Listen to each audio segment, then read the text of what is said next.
Salve, salve, galerinha! Aqui quem está falando é o professor Roberto, professor de Ciências. Estamos aqui para mais uma videoaula. Queria aproveitar e pedir a vocês para curtirem e comentarem esse vídeo. Escreve aqui qual o nome da sua escola, o seu nome completo e a sua turma, só para a gente poder saber qual está sendo o alcance desse vídeo. No mais, vamos lá que eu tenho bastante coisa para falar para vocês hoje. Bom, pessoal do sexto ano, na nossa videoaula de hoje, nós vamos falar sobre as camadas da atmosfera, as camadas que integram o planeta Terra e vamos falar sobre os tipos de rochas. Aqui nessas imagens, logo na abertura da nossa videoaula, a gente já consegue perceber qual vai ser a direção dos assuntos que nós vamos abordar hoje. A gente vai começar falando das camadas da atmosfera. A gente tem aqui essa imagem que traz todas as camadas da Terra, desde aquela primeira camada que está mais próxima à superfície terrestre, que é a troposfera, e é nessa camada aqui que nós vivemos. Tá? A gente vive em contato com essa camada da atmosfera, a troposfera. Depois dela tem a estratosfera, que é uma camada que integra, que está com a camada de ozônio, né? A camada de ozônio ela está dentro da camada da estratosfera. É uma região da estratosfera. E a camada de ozônio é aquela camada que tem uma importante função, né? Que é a de filtrar os raios ultravioletas que são emitidos pelo Sol. Depois nós temos a mesosfera, depois nós temos a termosfera. Dentro da termosfera tem uma região chamada ionosfera, que é uma região que reflete as ondas de rádio.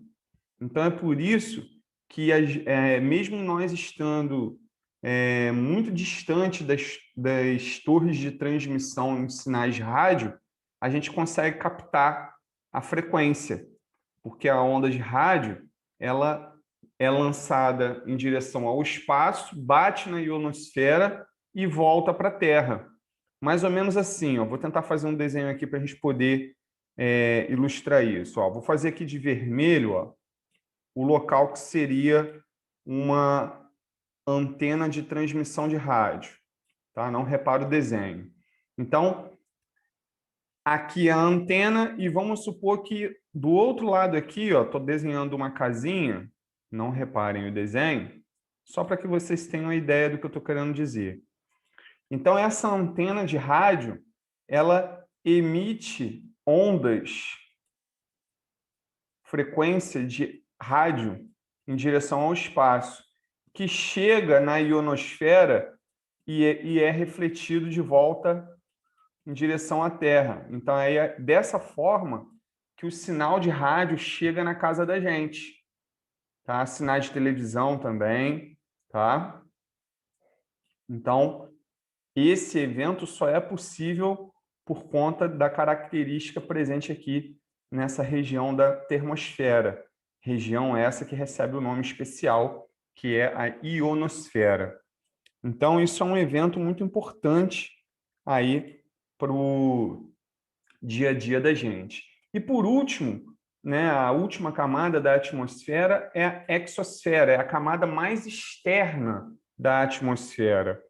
Então, ao todo, nós vimos aí que a atmosfera ela está dividida em uma, duas, três, quatro, cinco camadas. Nós temos a troposfera, que é a região da atmosfera em que nós, seres humanos, vivemos, é a região da atmosfera que ocorrem os fenômenos meteorológicos, chuva, furacões, tá? A estratosfera é a região que abriga a camada de ozônio, que filtra os raios ultravioletas. Mesosfera é a camada mais fria da atmosfera. Tá? Aqui a gente tem a ocorrência de um fenômeno chamado aurora boreal. Depois, se vocês quiserem, vocês podem estar pesquisando aí o que é esse fenômeno. mas é um fenômeno atmosférico que ocorre na camada mesosfera, tá? A termosfera é a camada mais quente da atmosfera e dentro da termosfera nós encontramos a ionosfera, que é essa região da termosfera que reflete as ondas de rádio de volta para a Terra. E por último, a camada mais externa da atmosfera é a exosfera. Depois dela já vem o espaço sideral como um todo. Então essas aí são as camadas da atmosfera. Vamos agora falar um pouquinho das camadas da Terra. Ora, eu tenho certeza que você já ouviu falar sobre isso, né? A Terra está dividida em crosta, manto e núcleo, sendo o núcleo dividido em núcleo externo e núcleo interno.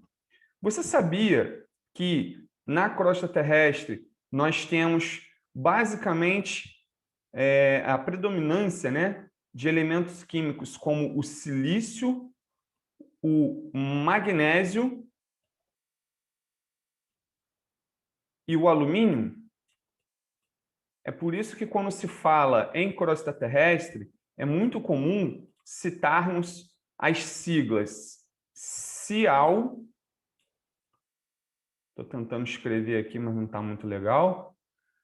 Cial, que é de silício e alumínio, e Cima, que é de silício e magnésio. Cial e Cima. Silício, alumínio, silício e magnésio, porque são os elementos químicos predominantes na crosta terrestre. Importante falar que a crosta terrestre ela não é uma camada inteira. Ela é formada por vários pedaços, várias placas que se encaixam como peças de quebra-cabeça. Essas placas recebem o nome de placas tectônicas. Daqui a pouquinho a gente vai falar um pouco mais sobre elas. Logo abaixo da crosta terrestre está o manto. O manto é a região do planeta que fica aquele material quente e pastoso constituído de rochas derretidas, que é o chamado magma, né? Esse magma ele está aqui no manto. E em determinados pontos da crosta terrestre, esse magma ele consegue romper a crosta terrestre e aí formam-se os vulcões com erupção de lava. A lava nada mais é do que o magma que foi expelido. E aí ele passa a se chamar lava. Logo abaixo do manto, encontraremos o núcleo dividido em duas regiões. Nós temos o núcleo externo, que é líquido, e o núcleo interno, que é sólido, tá?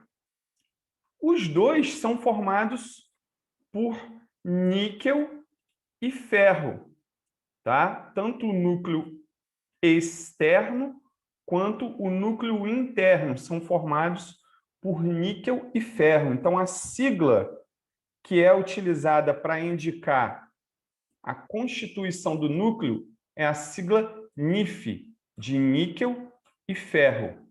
Lembrando que o núcleo externo é líquido, enquanto que o núcleo interno ele é sólido. Ok? Tranquilo? Vamos em frente?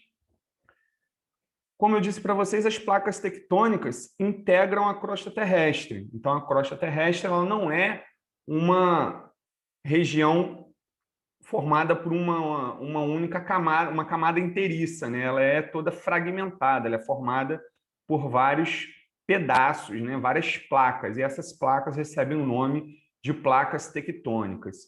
Então, nós temos grandes massas de terra que ficam sobre o magma, né? Porque o magma está ali logo abaixo da crosta terrestre, porque integra o manto, não é isso? E essas placas tectônicas, elas sustentam os continentes e o fundo oceânico. Então, você pode perceber, aqui nessa região da placa sul-americana, que a gente tem, ela está sustentando toda a América do Sul. Aqui eu estou destacando aqui em vermelho, né? Toda a América do Sul e metade do fundo do Oceano Atlântico. Tá vendo aqui, ó? Então, as placas tectônicas, elas sustentam os fundos oceânicos e sustentam os continentes. Como vocês podem perceber por essa imagem, existem regiões que formam as bordas das placas tectônicas. O que são essas bordas? São os limites delas. É onde termina uma placa e começa outra. Essas regiões são regiões chamadas de falhas. São as falhas tectônicas. São nessas regiões que nós temos as maiores probabilidades de ocorrência de vulcões, de terremotos, de tsunamis. Então, eu estou indicando aqui, estou passando aqui o laser, o apontador vermelho, tá vendo? Toda essa região que eu estou destacando com o apontador vermelho, o laser vermelho, é uma região de falha tectônica. Então, aí isso responde uma pergunta muito comum de se ouvir, do fato de que no Brasil não tem vulcão, no Brasil não tem terremoto. Eu estou sinalizando aqui, vou marcar com a caneta, o Brasil está mais ou menos aqui assim, ó. Então, observa que o Brasil está bem no meio de uma placa tectônica. Aqui é uma região que não acontece terremotos, tsunamis e vulcões. Por quê? Porque nós não estamos em cima de uma região de falha tectônica. Tá? Já aqui na extrema esquerda, no oeste da América do Sul, a gente tem aqui o Equador, o Chile, o Peru, né? São esses países que ficam aqui no oeste da América do Sul, são regiões que são suscetíveis à ocorrência de terremotos e de vulcões. Por quê? Porque elas estão muito próximas de uma falha tectônica, que é a borda da placa tectônica. Vamos falar um pouquinho sobre os tipos de rochas?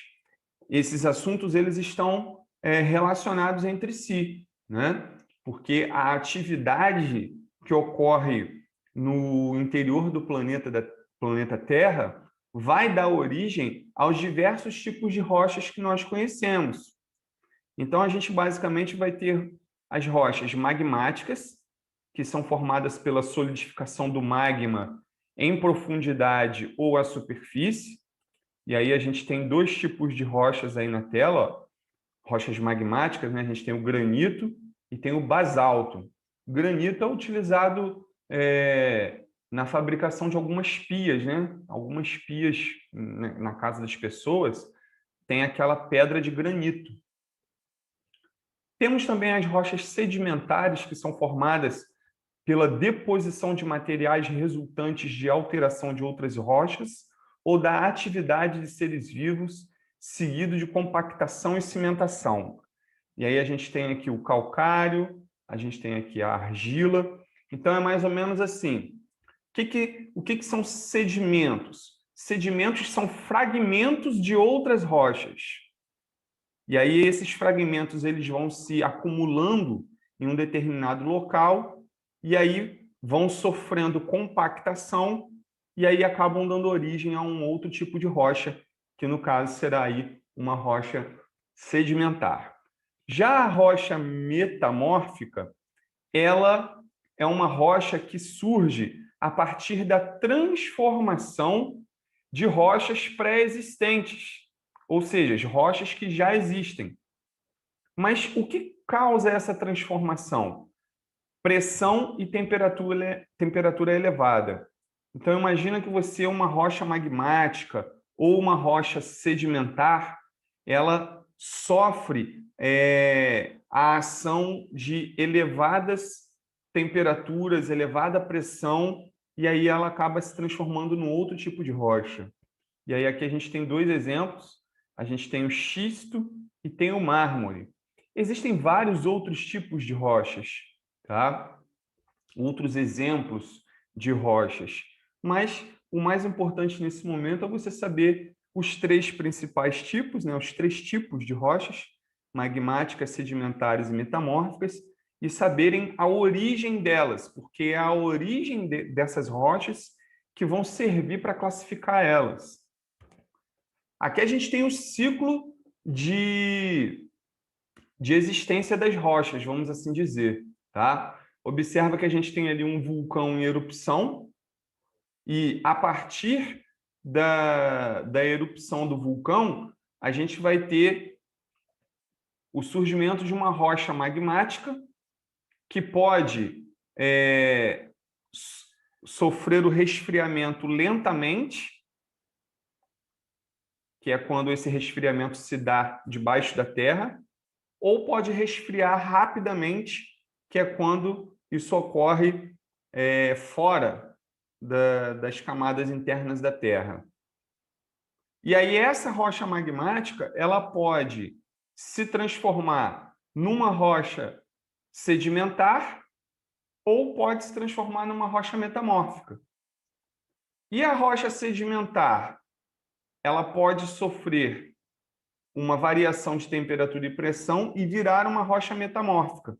E todas essas rochas podem descer até o magma, derreterem e reiniciar o ciclo. Então, isso é um ciclo de transformação e surgimento das rochas. É um processo que não ocorre rapidamente, demora milhares de anos para ocorrer aí na natureza. Bom, pessoal, essa foi a nossa videoaula de hoje. Espero que vocês tenham gostado. Até a próxima!